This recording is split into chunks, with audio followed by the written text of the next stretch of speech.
Bonjour à chacun. Ce week-end, dans le cadre du poste de l'Armée du Salut de Tramelan, c'est un temps particulier consacré au groupe de maison. Donc régulièrement, à peu près tous les 5 dimanches, nous invitons les groupes de maison à se réunir d'une manière particulière, plutôt avec les familles, peut-être dans des cadres particuliers, dans des circonstances originales. Et puis, ce petit message, cette exhortation s'adresse peut-être plus précisément au groupe de maison. Mais bien entendu, ce que je vous propose ce matin, ça touche chacun. Et je vous invite vraiment à essayer, à vivre ce que je vous transmets ce matin de la part du Seigneur. Alors bien entendu, on est conscient que pour les rassemblements des groupes de maison, c'est beaucoup plus compliqué avec les mesures du coronavirus. Je ne sais même pas si vous allez vous retrouver en groupe ce week-end. Malgré tout, on pourra tenter de faire des essais, de vivre ce que je vous propose peut-être à une autre occasion. Dans les groupes de maison, ce qui est particulier, c'est qu'on se fait de plus en plus confiance. On apprend à se connaître. On devient de plus en plus intime. Et normalement, on ouvre son cœur, on est prêt à dire des choses très personnelles, des choses qu'on ne vivrait pas forcément dans le cadre d'un culte quand il y a plusieurs dizaines de personnes, peut-être des fois 100 personnes. Si bien que le leitmotiv d'un groupe de maison, c'est vraiment la confiance. On se fait confiance. Et justement, par rapport à ce mot de la confiance, je suis surpris et perplexe dans ces temps, particulièrement ces derniers mois, d'un mauvais sentiment qu'on voit un peu partout autour de nous, c'est la méfiance. On remet tout en doute. On ne croit plus sur parole. On cultive de plus en plus la suspicion. On imagine, on invente, on se dit « c'est pas normal, ça doit cacher quelque chose, c'est pas net ». Il doit y avoir un truc. Alors, on le fait de plus en plus avec les événements, avec des faits, avec des enquêtes, avec des articles, avec des comptes rendus. Mais le plus grave, c'est quand on commence à se méfier des gens, comme ça, sans aucune raison. On se méfie. Et alors, on laisse aller nos mauvaises pensées, des idées malsaines. On commence à ruminer, à soupçonner le mal. On suspecte des mauvaises intentions, on imagine des motivations douteuses. C'est assez à la mode. Et personnellement, je pense que c'est vraiment destructeur. Ça sème le trouble, ça sème la confusion, et c'est très propice au désordre, au chaos. Alors, la méfiance, c'est un sentiment particulier, ambivalent. Il peut être positif ou négatif. Être méfiant, c'est être prudent, c'est être attentif, c'est être avisé. Et effectivement, les chrétiens, nous sommes invités à être prudents, à guetter le mal, à nous tenir sur la brèche. Nous sommes invités à veiller, à prier, à ne pas se faire avoir, effectivement. Mais être méfiant, c'est aussi très souvent négatif. En fait, la méfiance, c'est le contraire de la confiance. La méfiance, elle entraîne la crainte, la peur, les a priori, les préjugés, les critiques hâtives. Ce matin, je ne dis pas qu'il faut abandonner tout esprit d'analyse, je ne dis pas qu'il faut être bête et qu'il faut être insensé, mais je vous invite vraiment à la confiance, à faire confiance. La confiance dans les événements, dans les faits. Évidemment, la confiance en Dieu, la confiance dans sa parole qui est la vérité, mais aussi, et c'est justement mon thème de ce matin, je vous invite particulièrement à faire confiance aux autres, à ceux que vous côtoyez.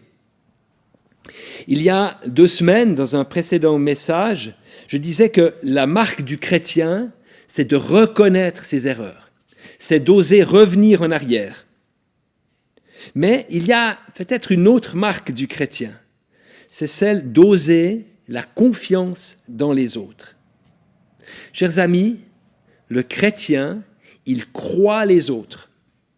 Il croit son frère, il croit sa sœur. En fait, c'est son réglage initial. Par défaut, il ne se méfie pas de son vis-à-vis.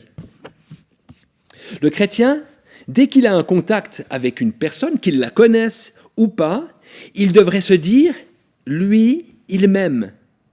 Cette personne, elle m'aime. Il devrait penser « cette personne, elle a de l'estime pour moi. Cette personne, elle me veut du bien. » Ça devrait en fait être le premier réflexe. Alors, bien sûr, c'est possible que par la suite, il voit que son hypothèse était fausse, mais au départ, ça devrait être son premier réflexe. Partons de l'hypothèse du bien. Vous savez, c'est comme en mathématiques ou en physique. On formule une hypothèse, on imagine quelque chose qu'on a envie de voir se réaliser, et après, on vérifie si l'hypothèse était juste. Eh bien, pour l'amour du prochain, on doit partir de l'hypothèse que l'autre personne nous veut du bien. On doit croire la personne. J'aimerais lire un passage biblique qui justement parle de ça. Croire la personne qui est en face. Peut-être que vous qui connaissez bien vos Bibles, vous imaginez un peu quel texte biblique je désire partager avec vous. Il s'agit d'un texte qui est tiré de la première épître de Paul aux Corinthiens. Paul a écrit en fait 4 lettres à l'église de Corinthe, et aujourd'hui on n'en a que 2. Mais on sait par les écrits de Paul justement qu'il y en a eu 2 autres. Et dans la première lettre de Paul aux Corinthiens, il y a justement cet hymne à l'amour. Vous savez, ce chapitre entier, le chapitre 13, qui parle de l'amour. L'église de Corinthe était une église assez compliquée, dans laquelle se vivaient des tensions, et Paul écrit justement pour mettre en garde cette église, pour essayer de la corriger, pour lui demander de s'améliorer. Et dans cette première lettre, Paul va parler des dons, les dons spirituels qu'il donne, que Jésus donne par son esprit à chaque croyant. Des dons comme le don de guérison, le don de prophétie, le don de discernement, le don de faire des miracles.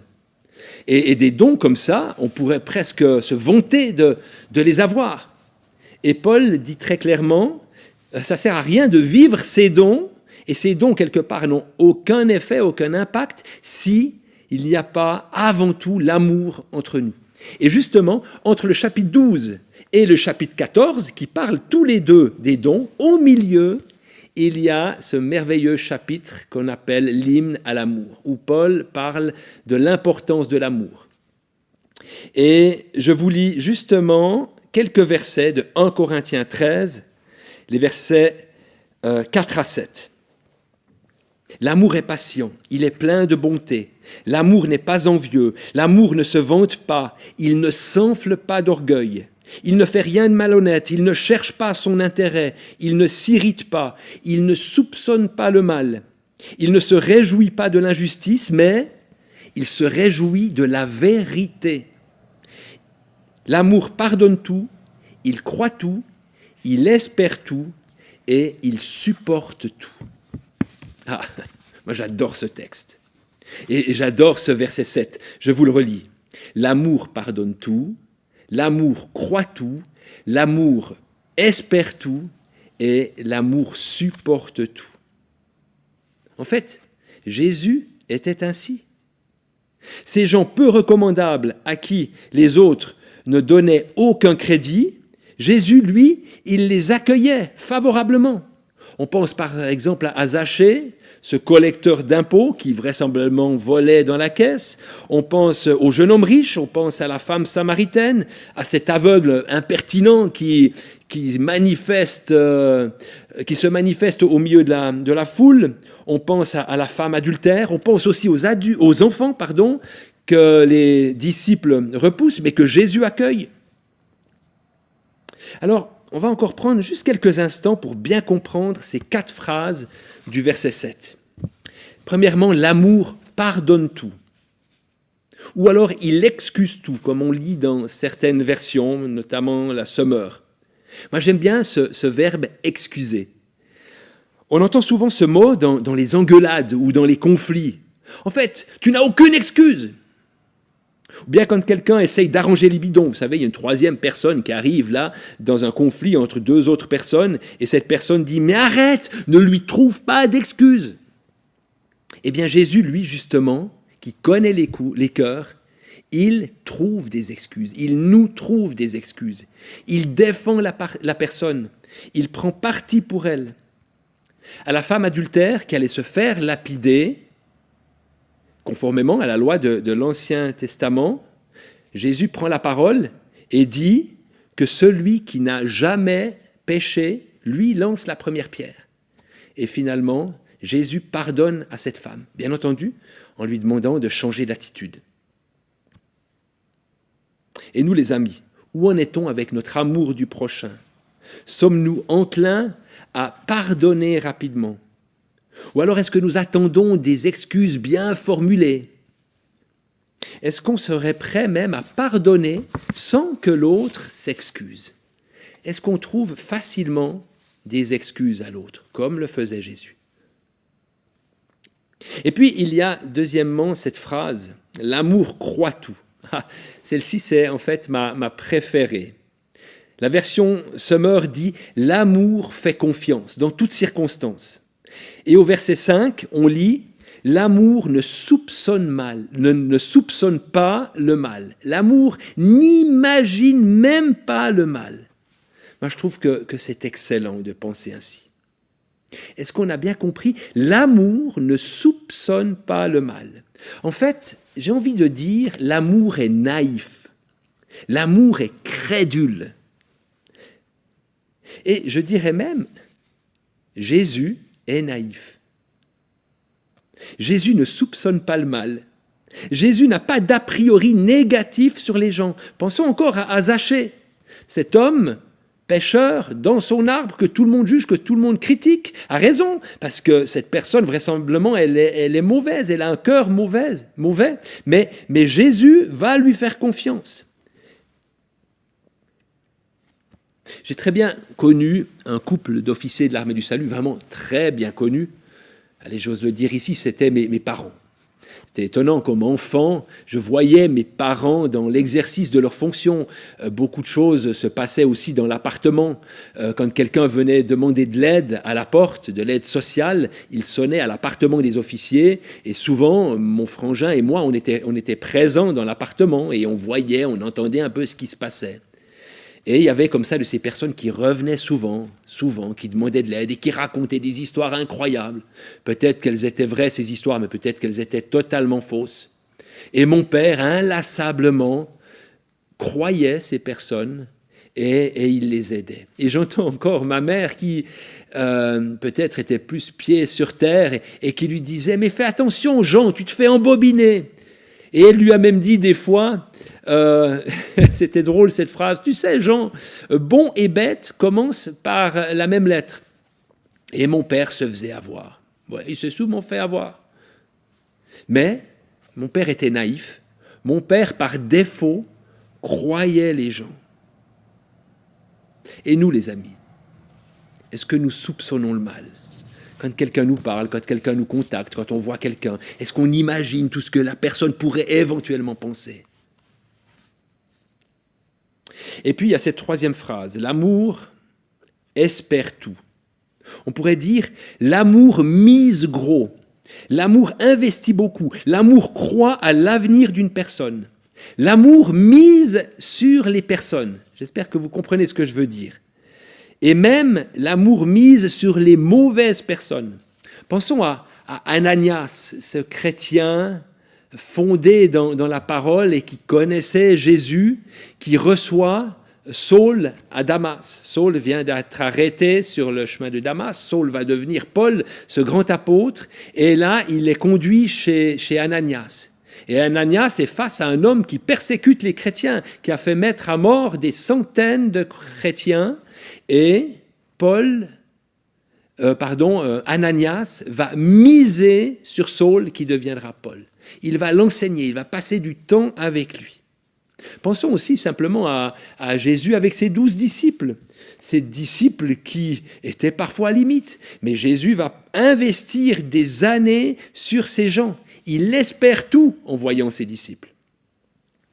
J'ai toujours été impressionné par ces chrétiens qui mettent en route des débutants dans la foi. Moi, ce n'est pas tellement mon fort, ça. Aller chercher des gens et les mettre en route. Moi, j'ai toujours des soucis à faire ça. Mais pensons par exemple à William Booth, qui rencontrait des gens qui sortaient à peine de l'alcoolisme et qui confiait à ces gens des tâches incroyables. Et puis pensons aussi, je ne sais pas si vous connaissez cette histoire de Charles Péan, cet officier de l'armée du salut qui a participé à la cessation, à la fin du bagne en Guyane, en France, enfin en Amérique du Sud. Ce Charles Péan était confronté à des détenus, des gens qui avaient fait des choses horribles vis-à-vis d'enfants et qui avaient aussi peut-être violé des femmes. Et très tôt, alors que ces gens connaissaient à peine l'Évangile et encore, Charles Péan donnait des responsabilités à ces gens. On dit même qu'il faisait garder ses propres enfants par ces gens. Il leur donnait du crédit, il les mettait en route, il espérait en eux.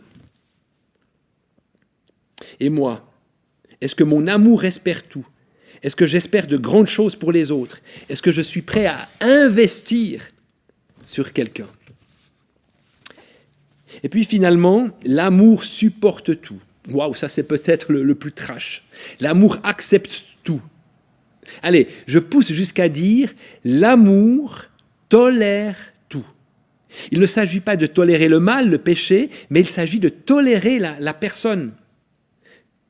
D'accepter la personne comme elle est, avec ses imperfections. Je vous avoue que j'ai de plus en plus de mal avec les chrétiens intolérants. Vous savez, ces chrétiens qui semblent être parfaits, qui ne commettent aucune faute, qui appliquent les règles de l'Évangile, mais qui deviennent de plus en plus arrogants vis-à-vis des autres. Je crois que je me suis jamais autant senti aimé par Jésus que dans les moments où j'avais le plus honte de moi. J'espère que vous comprenez ce que je veux dire. Vous savez, ces moments où on n'est pas bien, on sait qu'on a fait des bêtises. Et là, on est devant Jésus. Et à ce moment-là, on ressent à quel point Jésus nous aime. Dans les moments peut-être les plus sombres de ma vie, dans les moments où j'avais le plus honte de moi. Et là, j'ai pu capter, comprendre la grâce et l'amour de Dieu. Les amis, il faut absolument que nous ressemblions davantage à Jésus. C'est quand les personnes sont le plus sombres et le plus tortueux qu'elles devraient le plus ressentir notre affection.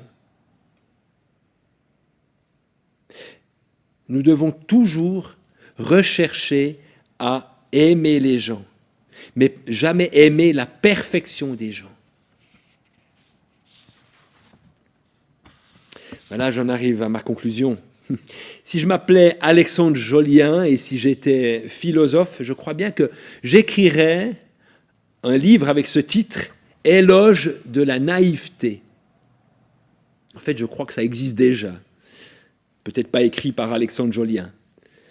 Les amis, soyons plus naïfs, soyons plus simples, ne nous prenons pas le chou, ne nous prenons pas la tête.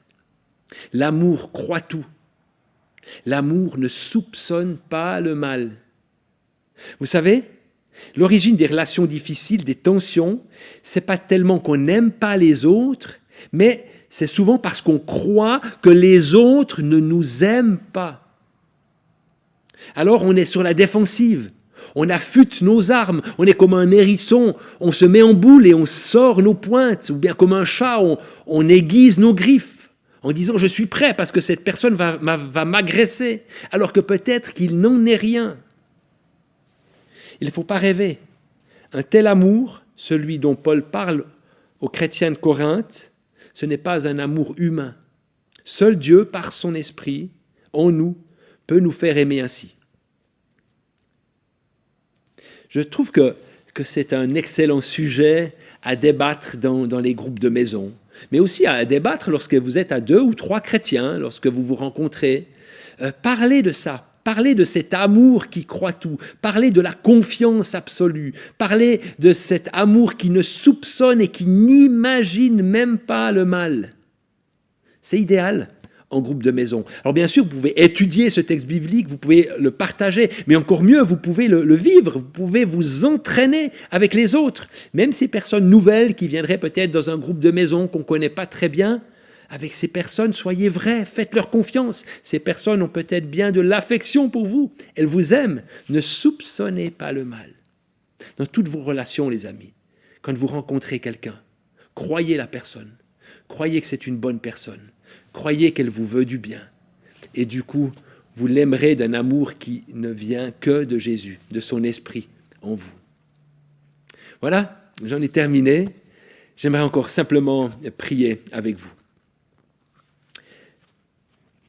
Seigneur, merci pour les relations que tu nous permets de vivre.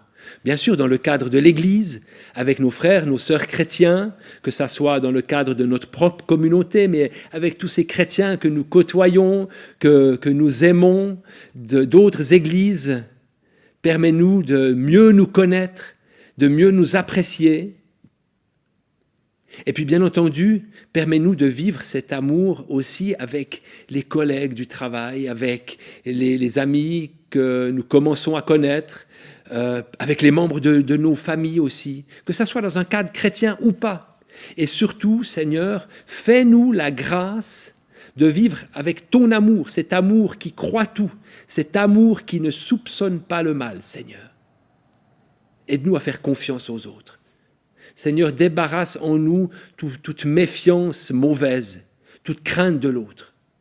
Et permets-nous de croire que l'autre a des bons sentiments envers nous. Ça vient de toi, Jésus. Merci parce que tu nous aides à grandir dans la foi. Et tout ce que tu nous demandes de vivre, en fait, c'est toi qui nous le donnes. Gloire à toi, Jésus. Merci, Seigneur. Amen. Voilà. Je vous souhaite encore un bon week-end, que ça soit en groupe de maison ou pas. Peut-être que vous allez vivre aussi ça à distance, peut-être avec des moyens vidéo. N'oubliez pas, téléphonez-vous, contactez-vous. Continuons à serrer les liens fraternels dans ce poste. Et Dieu prend soin de nous. Il vous bénit. À bientôt les amis. Un tout bon week-end.